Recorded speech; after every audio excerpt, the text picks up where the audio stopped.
First of all, I'd like to introduce myself, for those of you who do not know me, because yesterday I already participated in a roundtable discussion. My name is Irina Grevtsova, and I'm a researcher at the University of Barcelona. And I'm here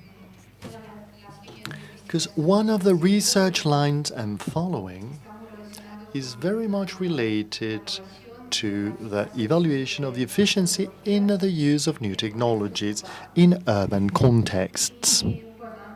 And before giving the floor to our speakers, to our panel members, I'd like to thank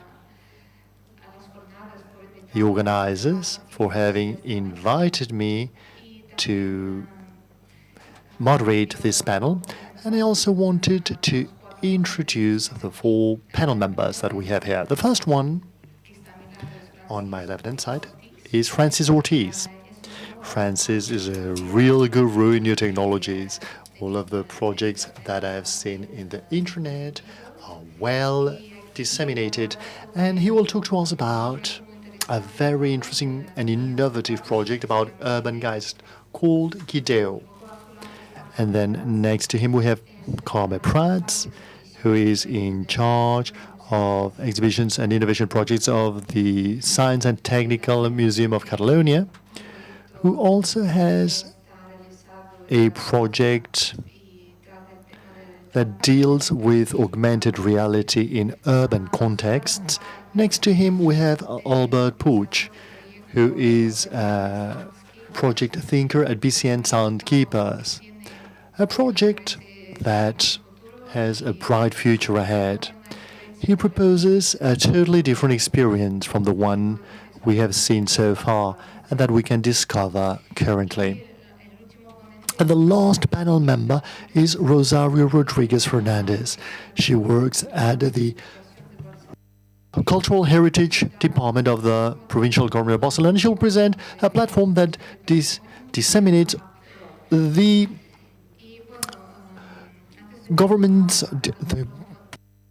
provincial government's holdings. I guess that augmented reality applied to urban contexts.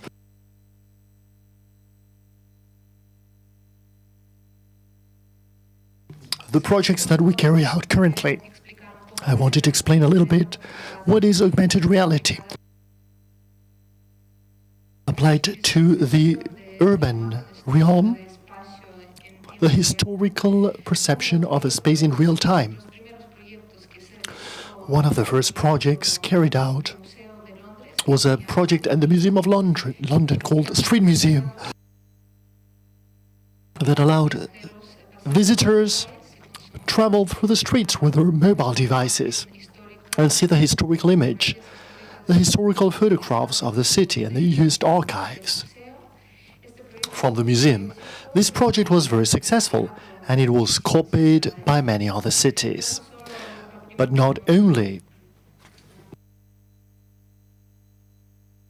historical cities can be seen with augmented reality. There are other strategies, like, for example, to visualize events, cultural activities, films, or historical key moments.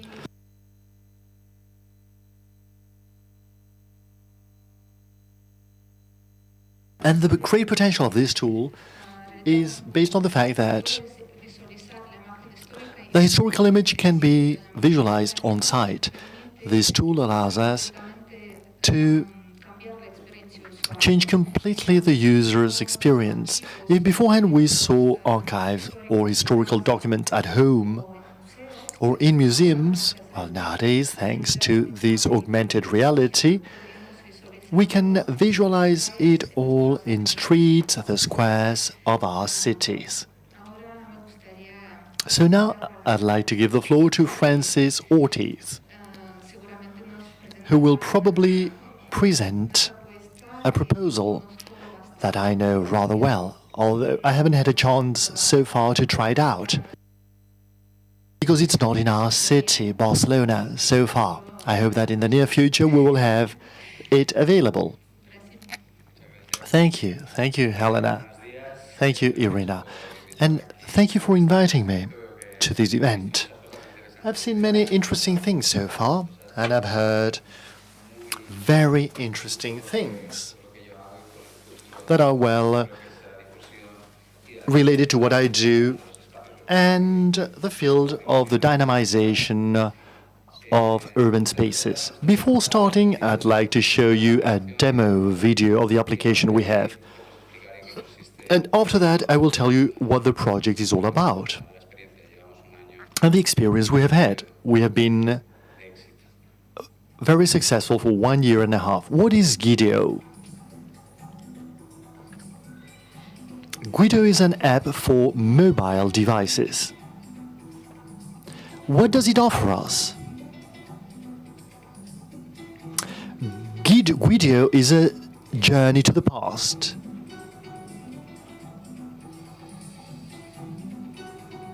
Content in augmented reality.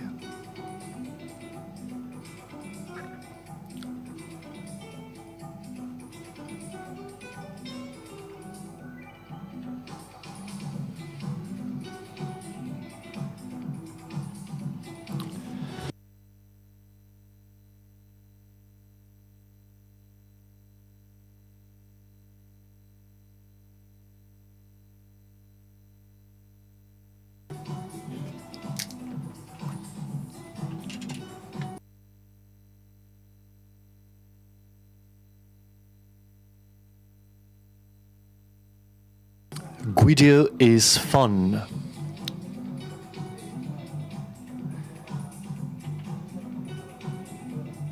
Make a photograph of yourself with your favorite content.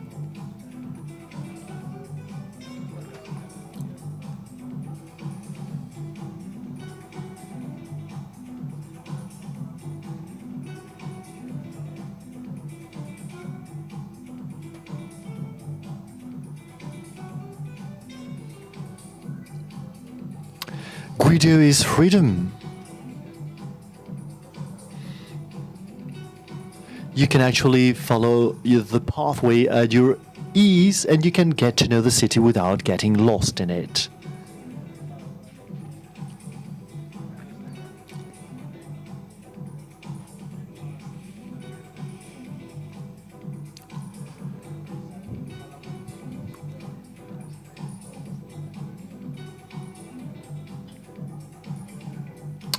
Guideo is a dream. You get to know the main characters of legends and histories and stories in each city.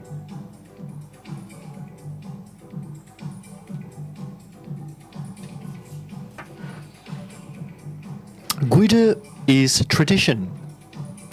You can get to know the traditions of every corner.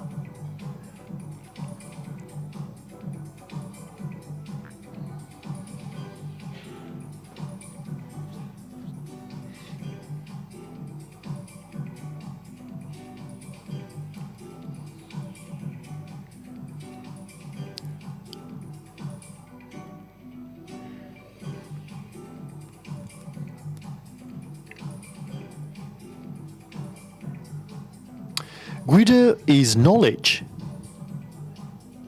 It makes available incredible content.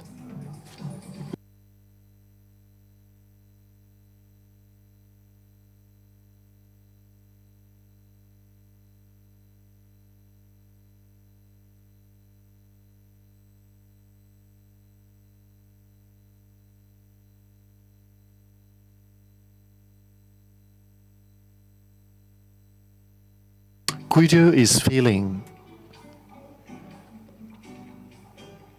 You can let yourself be carried away by the most intense scenes.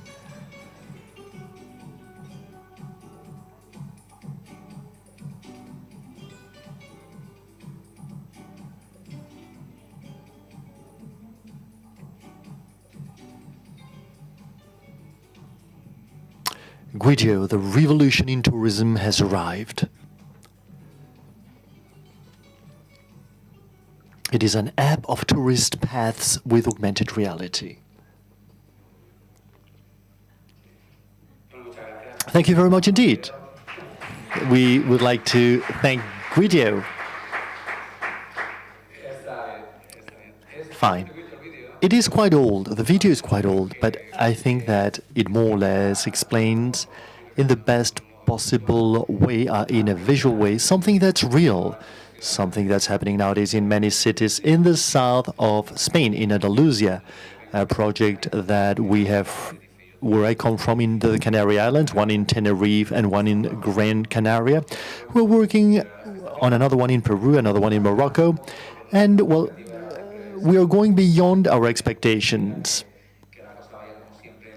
We thought that things would go slowly and with lots of hurdles. But we have a wonderful team of technicians behind it all. Although I am a specialist in augmented reality, a single person cannot do anything in isolation. At some point, I was mentioning this during a conversation this morning, this project can only be carried out with a multidisciplinary team, like a project of Guideo. I mean, you need first documentation, the information you will give to the visitor, to the tourist, if you use it for educational purposes, for culture, for dissemination, or to make trade dynamics. You need the information to be exact, to be accurate. If you're going to represent historically how a place was 300 years ago, that representation has to be real. You have to be well documented if you're going to explain historical things, information about any building, information about a sculpture, information about something that happened at a specific point. That historical information has to be well contrasted. It has to come from reliable sources. Because those city environments that are not in, well, beach and sand places, well, sometimes we have very well educated people who visit us. A historian, for example, anybody who visits us, even those who haven't got the university background, they have the right to have access to reliable information. After that, the development of the itineraries, it must be developed in a consistent way, with a practical sense. What does that mean? The time that people have when they come on holiday, which is normally a brief period, and depending on the type of user preferences, to provide different types of pathways with different types of content. And pathways, visits that can be feasible, that can be carried out during a specific time period, for example, a morning, and that they can be feasible physically. You can't have a space, a distance between a point and another point. You can't have 10 kilometers. It would not be feasible physically or time-wise. So you have to develop the pathways way. The content should be varied. Not everything needs to be augmented reality. Today we're talking about augmented reality. These disruptive technologies are very important indeed. But this type of projects to try and promote tourist and cultural places, they should be hand-in-hand with different scenographies. The first thing we use is the geolocation of the resources. Secondly, a type of application that works and operate offline. In other words, the visitor chooses the pathway, 10 points maximum. He or she downloads it on his or her device. They operate with an assisted GPS. In other words, he doesn't need to connect to the satellite consuming data. He uses a triangle, Wi-Fi and GPS assisted. In other words, any type of wireless connectivity that there is around localizes the user so that he or she can keep on traveling through the city without needing to use data. As we all know, right now we still have RoboMini operational, and the data consumption makes going back home after a holiday, I mean, it's quite costly. It's quite painful because it's very costly. And so the type of technologies we use should be accessible. As we can see, we use here audio guides, video guides, videos that are placed on top of reality, 3D experiences, interactive experiences, fun experiences, entertaining experiences, cultural experiences, educational experiences, training experiences. I mean, I started working as a bellboy in a hotel at the age of 13. And my own metamorphosis evolved as life taught me things. And I've always used technology trying to look for solutions to previous experiences. I come from the tourist sector. I was lucky enough to actually grow up in a beautiful island like Minorca, and now I live in Tenerife. I've always loved traveling. I love painting, sculpture, and all of the arts. And all of these hobbies, this constant need to learn, makes you that when you try and disseminate something, what you want is to show it from a didactic point of view, from a teaching point of view. The point is not to indoctrinate the tourist or the visitor, but by using training techniques, all of a sudden, at once, you can have something that's interesting for the tourist and something that's quite enriching as an experience, and at the same time it can be useful for our children, for our youngsters, to learn with fun experiences. The application is not at all different whether you are a schoolmaster, a teacher, or a tourist. It is being used by tourist guides as a support to their work. It is also being used by professors in Cadiz and Seville. You see groups of teachers with 20 or 30 children with their tablets and say, children, actually focus on the screen. And they love it because they understand in a very graphic and interactive way the building, the concept, what's Gothic, what's not, because they can see it and they can touch it once they have seen it.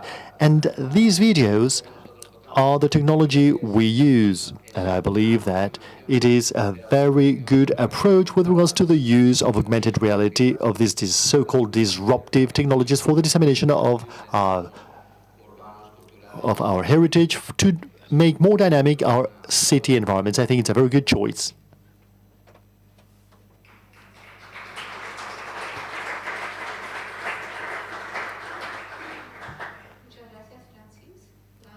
Thank you, Francis. Thank you for your fun presentation, for your very interesting presentation.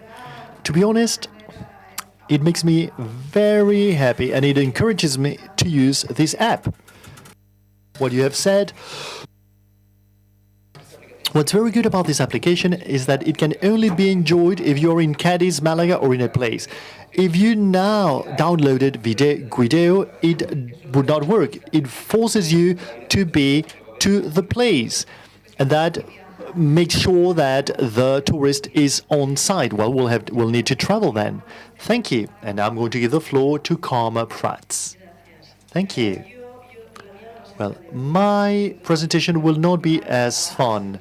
I come from a museum. I'm going to speak Catalan. Well, beforehand, I was talking about generations. I have been able to do this because I have a team, a multidisciplinary team composed by very young people. I am surrounded by juniors, and for a long time we have been devoted to doing things. I come from the world of science and technique, an object-based museum, and the last production we've done is this one, Terrassa Augmented, which launches the convergence of the real world and the virtual world. This was done thanks to a European project. We coordinated the part related to the showcases for this project. In other words, to organize events that allow us to access the youngest segment of the population from the Department of Cultural Heritage, which is not easy. Okay, let me use the pointer. You can say that this project has some markers in the city right now. This young girl is in front of this magnificent scenario, one of the most beautiful textile buildings in Europe, which is the Textile Museum of Catalonia. What is our challenge? The holdings, well, the heritage, the cultural heritage is not really fascinating for our young population. So we're trying to think, how can we reach this young generation? Because the older generation is already on our side. And this young generation, if we start with the youngest ones, it is a generation that uses new technologies, ICTs, information and communication technologies, in a different way from the way we use them, the generation, the analytical, non-digital generation, the way we use it. So that I'm a biologist by training, and you see here the evolution of humankind. We will reach this generation, our current generation. And what technology allowed us to do, not only augmented reality, but the mobile technology, is to have in our pockets, we're using this young language, a whole capital, which is, in this case, our capital city in our county, which is Terrassa. We have 3 dimensions. The museum is unique, and it's unique because it is located in a city, Terrassa, a city with a very dense industrial and Catalonian Art Nouveau heritage. And it's all very close to each other, so you can see it all, you can cover it all. And we have a country dimension too, because we coordinate, or we had a network composed by 25 science and technology museums throughout our country. In terms of, from a museum point of view, what did we do? You all see the TV show Polonia, right? Well, this photogram, which is linked to an iPad, allows you to have this frame, allows you to have a number of images that you can see. This is another part of the museum, or these gentlemen who are with the workers, historical workers, of course. An iPad allows you to do things at the museum. We want people to come into the museum, but then we had to invent the first application, an app called MNACTEC. It is tailor-made for us, so that people from their own app can also make a photograph of themselves. And in addition to talking about a number of things that interest us about our museum, we have geolocated and we have explained, and you can access it. You can access all of the museums within our system, within our network in Catalonia. The next step was to get into Terrassa Augmented. That was developed with the IDOSCAD Foundation. And whilst listening to you, I understood that, well, we have done it very well. We have done all of the things you mentioned. It is accessible, and we have included not only old photographs from that part of the city to be able to compare the real world with the historical world, but we have introduced many more things. We have taken care, and you can see this, we have taken good care of the presentation. The presentation is rather polished, and we wanted a fun presentation, but we also wanted an application that allowed people to get to know more. So we have worked very much with some extras, where we have a lot of information in audiovisual formats, and we've always fled from texts, and we have always used more multimedia means. And we have, for example, an express pathway, so that if you have no time, you can go faster. You have multimedia material and augmented reality material. All of this is pointed out with very clear icons. It's a very simple application. You can just download it. It is what we call Terrassa Plus. And then we have an exceptional guide. The Badio House has Gaudí as an exceptional guide. And we in Terrassa, we have an exceptional architect, Luis Monconill, who actually guides you throughout the pathway. This is the image. And here what we can do is what I say here: observe, listen, travel, and deepen. It is very simple, very intuitive. There is information. And here you can see the way the screens look. Once you've got into any of these screens, you can choose either the audio or the augmented reality, if there is augmented reality, etc., etc. And in fact, the augmented reality we present here, as you have said beforehand, it has really been very difficult for us. We didn't have a good archive, but here we have been very much helped out by the Museum of History of the City, by different archives. it works out very well. And above all, we had thought about our target group. We've done this for people aged 16 to 18. And why? Because they can still use their families. But Terrassa, from a tourist point of view, does not attract a lot of tourists like Barcelona and the Canary Islands. So we've been very fortunate to be able to work with institutions that already used, the professors already used these very same applications, these very same augmented reality apps. And here you can see those who have helped us out. These are some acknowledgements. And now we are starting. What does it mean to start? It means that we need to consolidate it. We want this. I mean, it has been very easy to present it to schools and high schools. And the summary they do is based on these pathways. But we would like to reach the families. We would like to reach individual citizens. So I'd like to invite you all to download it. It is in Apple version, Android version. And if you find something that is missing, please do tell us.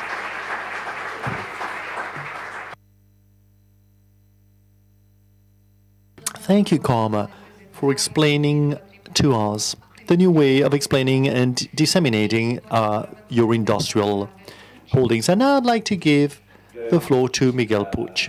Well, welcome.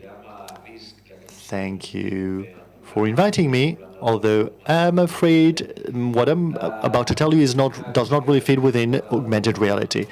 I'd like to talk to you about the Barcelona Soundscapes project. I am a music producer. I mean, I can't tell you technically exactly. We are the result, the outcome of the merger of music and technology. We believe that technology, I mean, many interesting things are being invented. I've been in many meetings organized by Barcelona Laboratory. I'm sure that some of you have been there.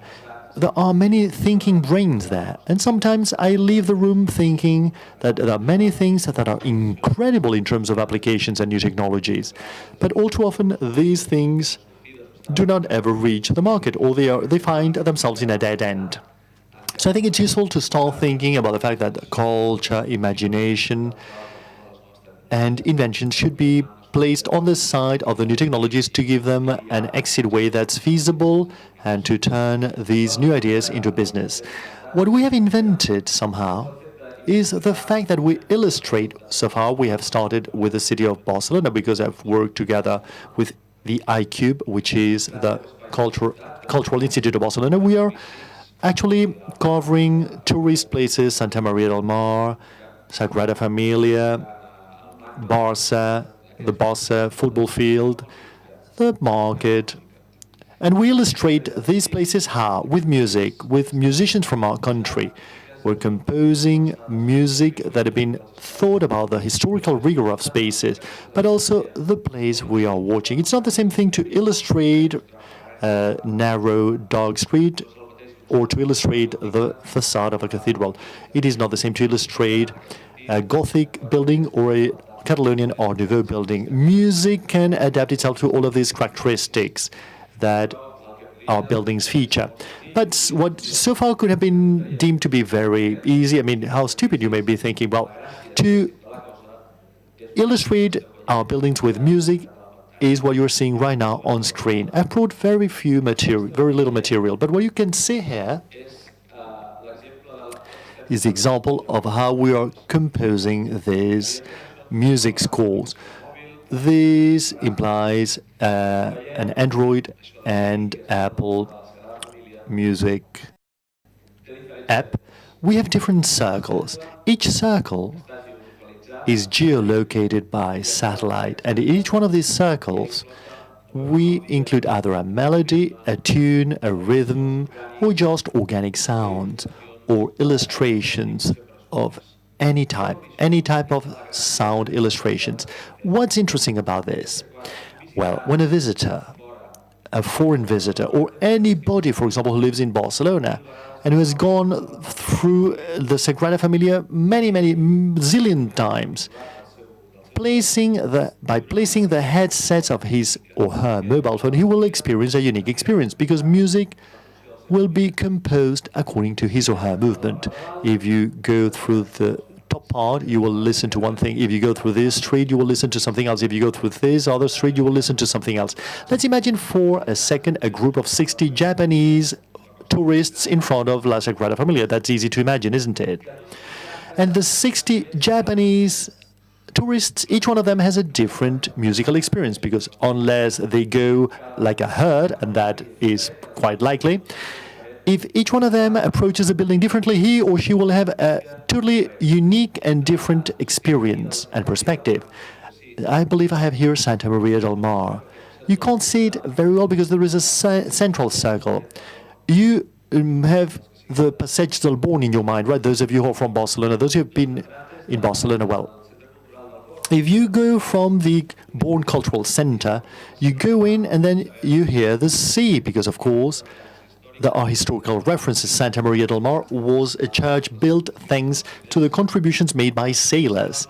You hear the sea as you walk, then you hear some guitars, then as you get in, you hear some voices, then you go through the street, you hear a horse-driven cart, and then if you go through another street, you will listen to something else. What's interesting about that, our peculiar augmented reality offers this emotional visit that's absolutely tailor-made and personal.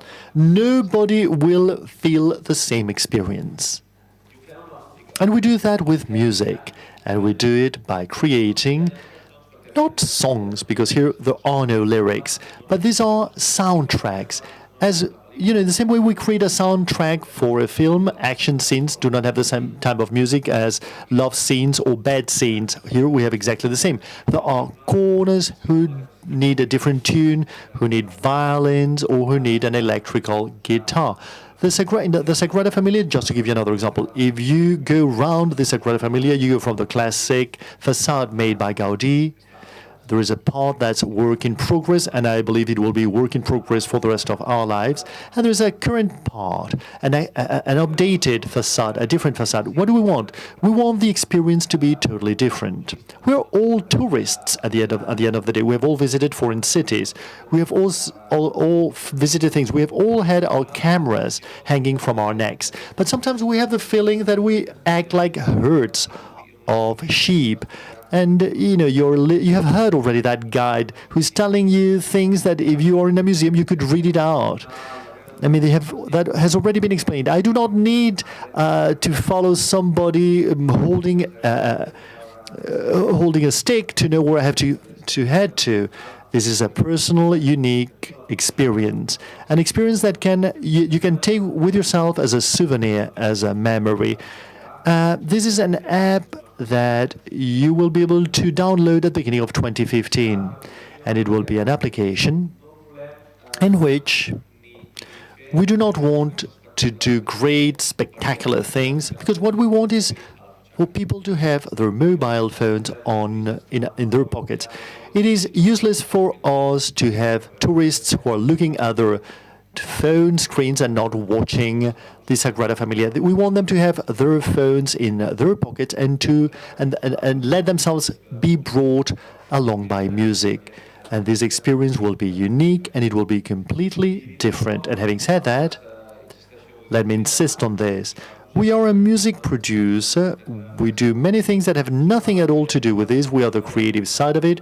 We work with a company located in Barcelona, but they are led by a German man and an Austrian man who are behind the technological strategy to do all of this, and we're working with the Barcelona lab, and we're trying to merge once for all the creative and the technological side in our country, because there are many spectacular creative minds who do not need to know anything about mobile or software applications, and there is another part that knows a lot about technique. They know a lot about technical development in the internet, and they know a lot about software, but they do not have that creative side that's missing from them. So I believe that this merger is one of the most promising futures we have in our country and throughout the world. Thank you.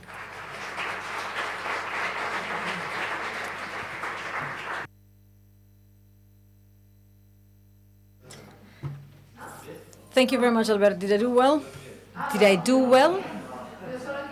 Yes, wonderfully well. I wish you good luck. It sounds cool. It sounds good.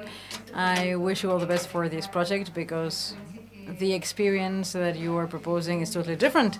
We're not used to this type of things, and I wish I could test it.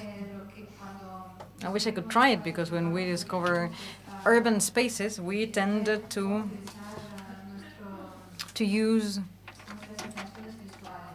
our visual feelings, our visual sensations, and you're proposing to open up to new types of sensations, and I think that they can have a totally different effect.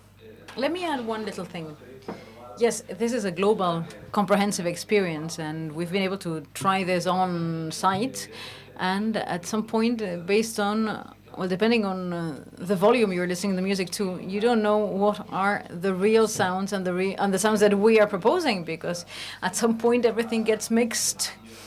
I don't know, for instance, the people walking by, or the tools that you hear from machines in the streets and so on. You don't really know where the limit is. I really think it's fascinating. Thank you very much.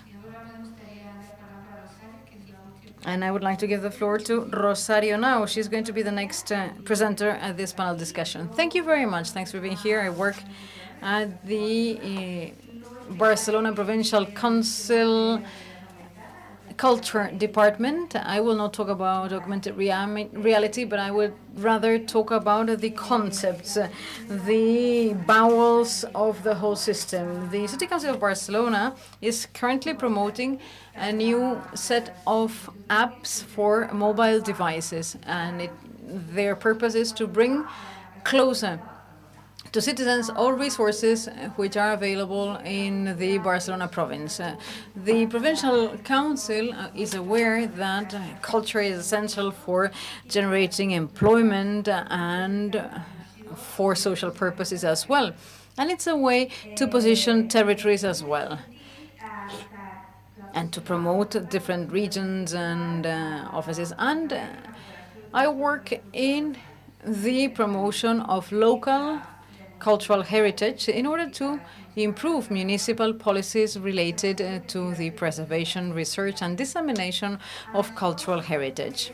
We're working with a network of local operators within the province of Barcelona. It includes 70 museums and other equipment which are not considered to be museums, plus municipal authorities, employment offices, and we also work on heritage maps with 131 city councils. This is what we will bring onto this new platform, which intends to be turned into an app. The equipment scattered around these 52 towns have different budgets, different purposes, and so on. And what do we intend to do in this project? We're trying to build a tool which is useful for municipalities in order to get to know, to promote, to disseminate the cultural heritage that they have in their own territory. This is going to be an open document. It has the public version and the full version. It's available on the internet. And what we have here are mobile heritage images, documents, intangible heritage, natural heritage, and so on and so forth. And we have included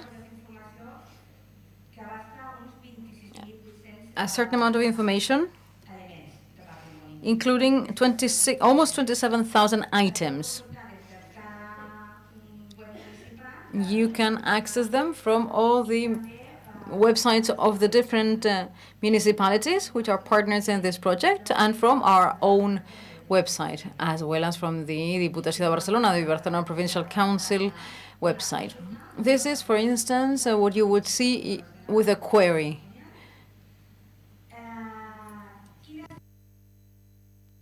What kind of information has been included in the Cultural and Heritage Map?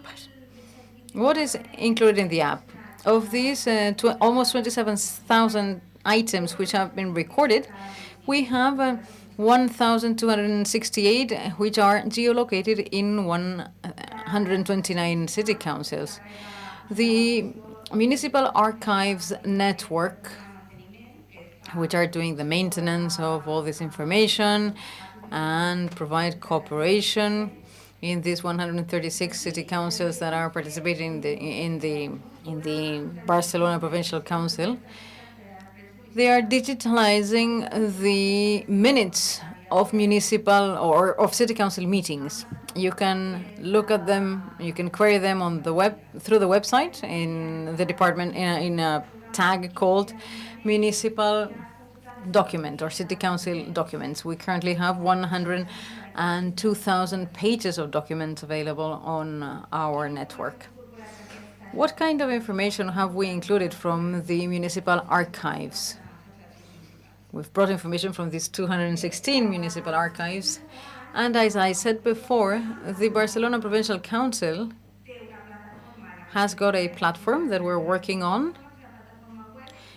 It's a web platform where we can generate content as soon as they are geolocated. And we want to achieve two goals with this. First of all, we want to provide information to citizens about the different equipments that the Barcelona province has, and we want this information to be available from a smartphone and to be geolocated on the territory. The second goal of this exercise is to open up this information, all this data, in an open data platform led by the Barcelona Provincial Council. All the data are either AVI, XML, and so on formats, so they are interoperable. Here we have a number of scenarios. The web management allows us to generate scenarios and to create objects, and the app is the tool that we will experiment in the territory. The mobile app will be using the GPS location system. How do we create the different scenarios? There are a set of objects with different contents, for instance.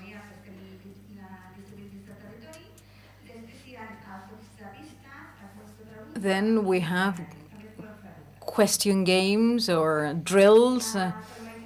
You can run questions. We also have gincanas and so on. This is not only a heritage app. This app, which is used for the whole territory, presents a number of different data, and information is organized in layers. Layers allow us to locate objects within the same scenario, and they have different colors to identify the different categories, the different layers. As this is a global project, we have a number of layers, as I said: culture, economy and employment, education, local government, and so on. All the information which can be generated in the territory. For instance, in the culture layer, we want to have, for instance, information about all the facilities, equipment, and all the museums and so on. And we want to have open data so that any institution, any company, or any platform can build tailor-made products based on this data. This is the platform as it would be seen on its web version. For the culture layer, we have different subsections, different categories: libraries, museums, cultural heritage, theaters and auditoria, archives, and so on. That's where we have the information that I mentioned earlier about museums. 170 items belonging to these 216 elements. And for local or cultural heritage, 1,268 items, archives, 216, theaters, whatever. How do we introduce all this information?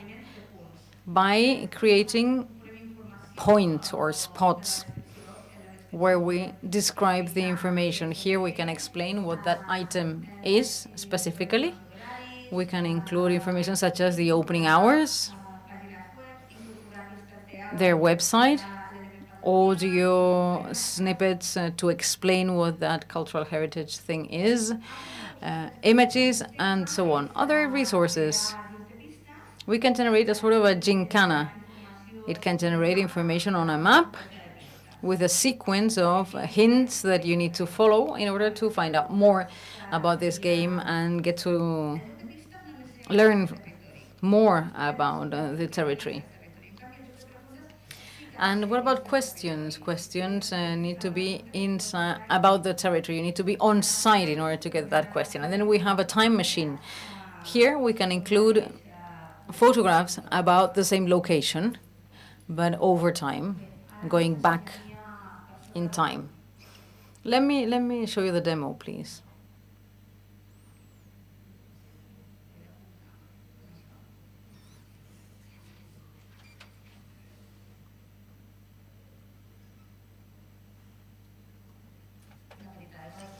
Just a demo of how this would work. With this app called DIBA, the citizen is at the core of all the cultural facilities in the province of Barcelona.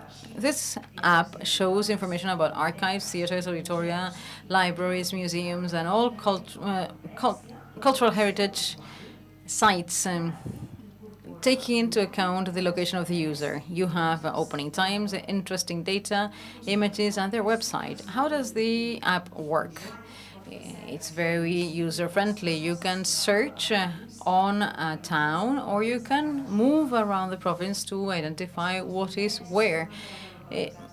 Interesting items can be located on a map or on a list, showing the distance they are from the user. Apart from cultural facilities, we can also have searches according to a number of categories. For instance, citizens' well-being, trade and consumption, economy and employment, education, local authorities, sports, environment, public health, territory and natural parks, tourism, and town planning and housing. In this way, our app called DIBA Closer, you can get to know what the resources around you are, and all the municipal facilities and equipment are more made available to citizens.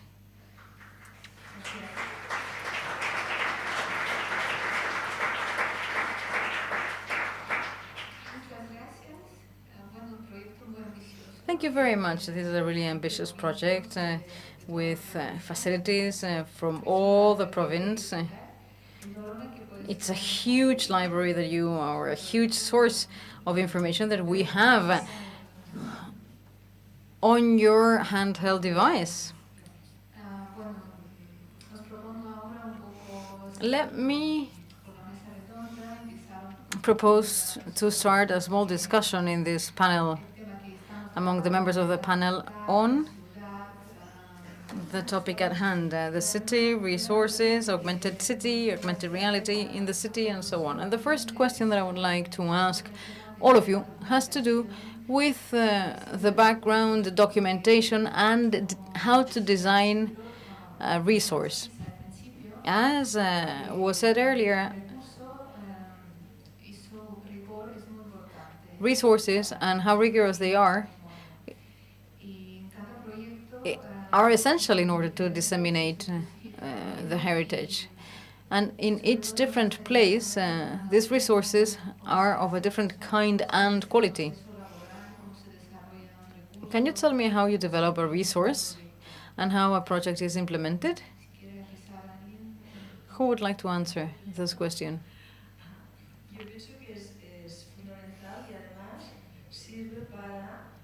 Yes, you're right.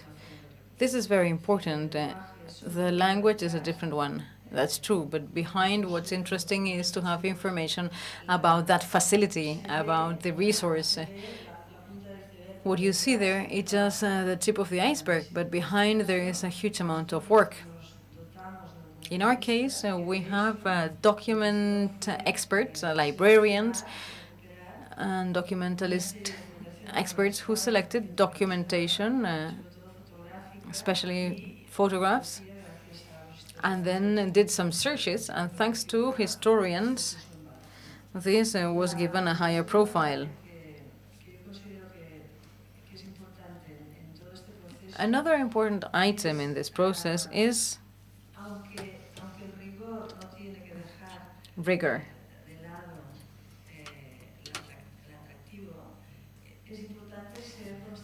We need to be aware that rigor is essential, but we also need to make things palatable, right?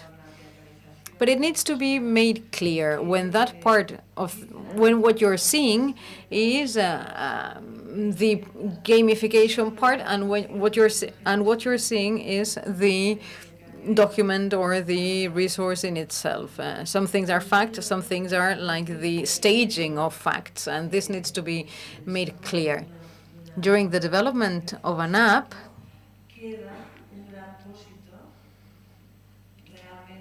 there's a huge amount of information created, generated, and selected, which then can be made available to other people who might need it, very often more specialized people.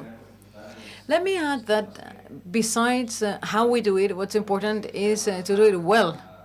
If we are actually approaching people who, for instance, want to get to know Barcelona or Cadiz or Terrassa better, we can't fool them. We can't provide non-accurate information. We can't offer a non-accurate technological product, and we can't trick them in terms of creativity. We have advisors who help us in the spaces that we're working, and we don't want to place a chill-out elevator music soundtrack, because that would not make sense. That's why we are working with composers and musicians who would be able, for instance, sitting in a place like this, tell you about the reasons why the stones are so hard here and the implications of the combination between the stones and the wooden roof, and then to give a soundtrack to this. How can we do that? Well, of course, by having resources, by having access to the best professionals, and being extremely rigorous in the way we do things.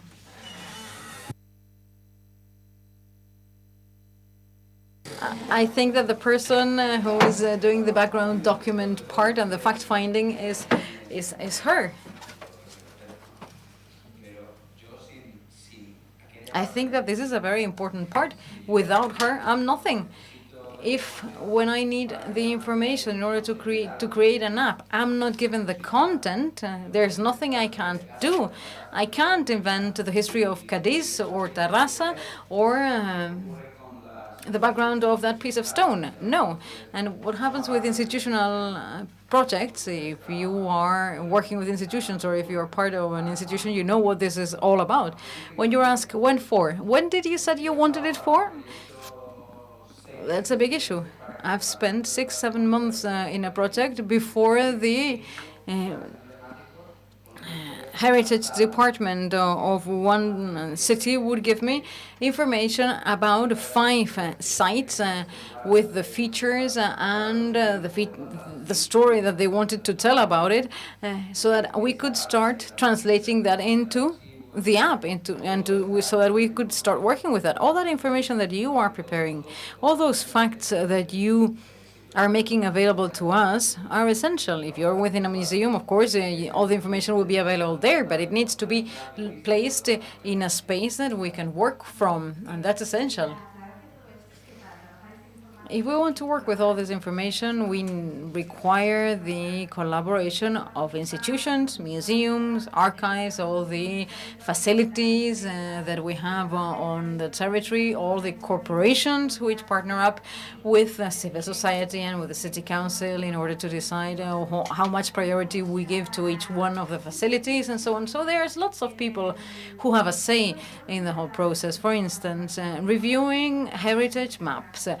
Besides having outsourced companies with compiling information and comparing data, we have people in our offices reviewing all these things. And these are open data documents. These are documents which are made available for review all the time. So we compile all this information, and now we are making it available to citizens so that they can use it. I can guarantee you that we're going to hook up on your website immediately. And, well, it's interesting because we're always open to suggestions and comments to see whether we can provide all the information people need, of course, within the limits of the data privacy laws. Thank you very much. I'm happy we found some common ground for such different projects. The second question that I would like to throw at you has to do with the advantages that you think augmented reality can offer or is offering to your projects. In what way it offers a different experience? What are the possibilities augmented reality offers, in fact? Let's continue with the same order. It's so nice of you. I'd prefer to give you the floor first. In our case, this is very clear. People of a certain age have a background which has allowed us to move from the actual book and the actual artifact and the actual landscape to all the online internet electronic world.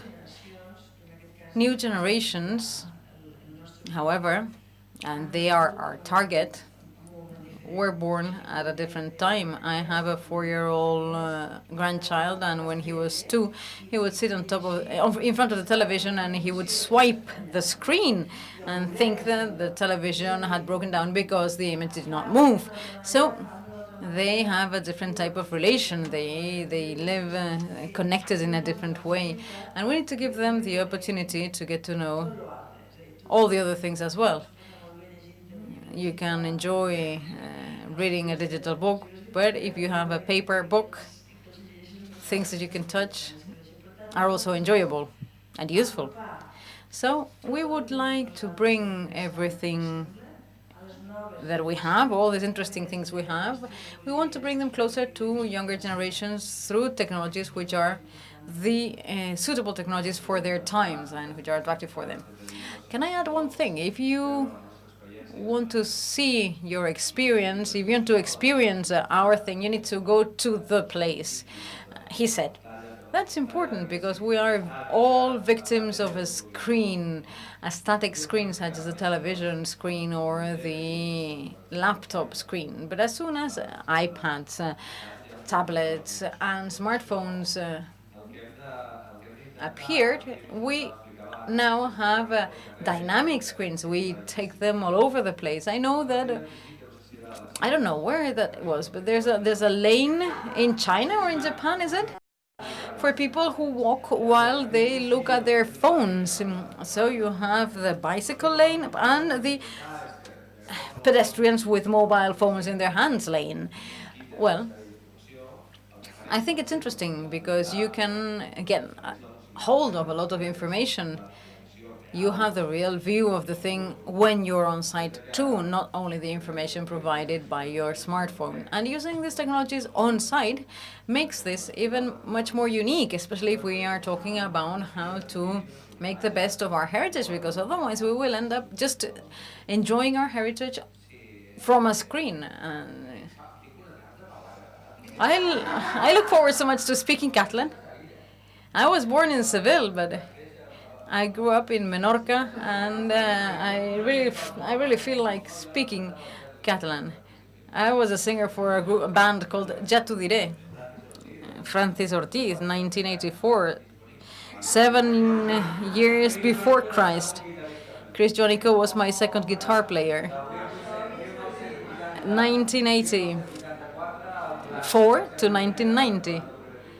I was there on the first record. I know that with these changes, augmented reality, you can tell me about anything, come on. The two guys in the booth are probably hating us at the moment. They're talking about the insider comments and their past history. Anyway, augmented reality, the competitive advantage this has as compared to other technologies, and we've been talking about technologies which are related to geolocation and the use of devices to provide further information to what is there, to the existing elements. For instance, the audio soundtrack that you are proposing, having a new sensorial experience while you walk around the town, or for instance information about technical information, for instance about a sculpture or about a building, or in my case how to facilitate cultural facilities and so on and so forth. Well, let me tell you about a very basic thing, doing away with architectural barriers. What happens? We end up creating a technology, and for that technology to work you need to set up 4 Wi-Fi networks, 700 cable lines, that machine to read that. Please download this. Please bring your device closer to the Wi-Fi repeater. Come on. Why is technology useful if we need to create much more technology for users to be aware of the fact that technology is there? For that, just let's put a sign or let's hand out some leaflets. Using technologies such as augmented realities in order to promote human environment, an urban environment, so that and to generate interest among users, and also to preserve those buildings and those heritage sites, would require eliminating any physical barrier in those buildings. This is a wonderful building, but here we have, for instance, the fire extinguisher, the sign for the exit door, and so on and so forth. Then we also have these e-beacons. They are tiny, same color as the wall. Users are sent to the exit. It tells you where everything is. You don't need to have a huge sign saying this is the toilet. Just point your mobile phone to this sign and then you will get all the information. I think that the ultimate goal of augmented reality should be eliminating all those barriers, all those excessive add-on architectural items. If we want to enhance our sensorial experience, and that involves adding yet another piece of equipment, yet another sticker, yet another accessory to the building, let's not do that. Let's find an alternative.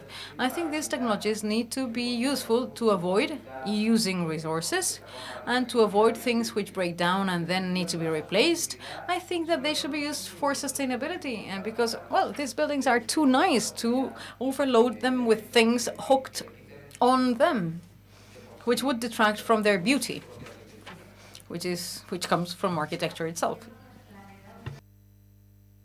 I think augmented reality is a resource to promote emotions.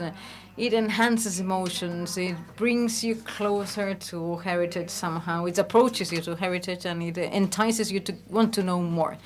Yes, it's a very powerful tool because we're used to seeing a number of layers on real time, and augmented reality would allow us to do so in a different way. It's like taking a trip to the past in the same place. By staying in the same place, you can see the same location in different points in time, and of course that enhances curiosity, which is one of the features of human beings. Sorry, emotion is I'm getting carried away. I forgot to explain how can you avoid the existence of all this equipment. How do? You removed the sticker, you removed the thing that is attached to the wall. So how do we do that? Guideo, which is the point star technology, identifies elements in 3D. How do we do that? We train the device. We call it training the device.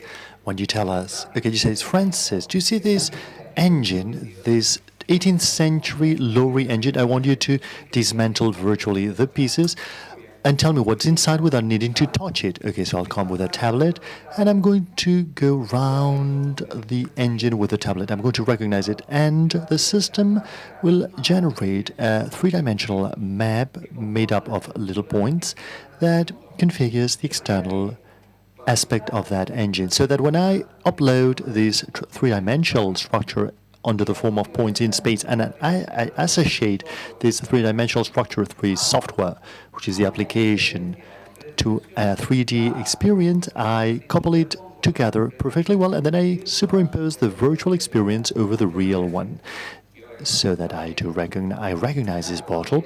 I upload the virtual bottle in the system, and when any user appears and says, I'm going to see what happened when I focus on the bottle, I do not need to worry whether the bottle is like this, like that, or like this, whether it's well lit or not, because it is the bottle, it is the shape of the bottle what the application will recognize. And that's fantastic for outdoors, for bad lighting, to recognize buildings and eliminate barriers, because what it recognizes basically is the structure of the building, regardless of whether it's day, night, or the light. Well, you are winning a commission here. I'm going to commission this for you. Well, it's cheap, good, and quick. And very professional at the same time. Yes, indeed. Well, thank you very much indeed. We have very little time left, and I'd like to ask if anybody from the audience has a question, a doubt, a comment. It is the time to do it. Please, if you want to ask about music, ask this gentleman here.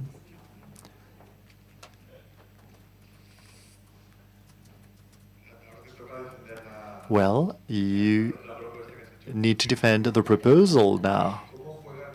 How does the recognition of a 2D camera or mobile recognition work on your object? What the system does is an algorithm that processes the shape of the building, and it compares it with a number of initial characteristics. In other words, to understand each other. The first thing it will do when we tell the algorithm that here we have a virtual experience, that this poster is a virtual experience, well, first we will take the person through geolocation, indoors, outdoors, and assisted geopositioning through with Wi-Fi triangulation. We will take the person there in terms of geopositioning through the street. When we're close, we will tell him or her, focus on the building, on the panel. What will we show him?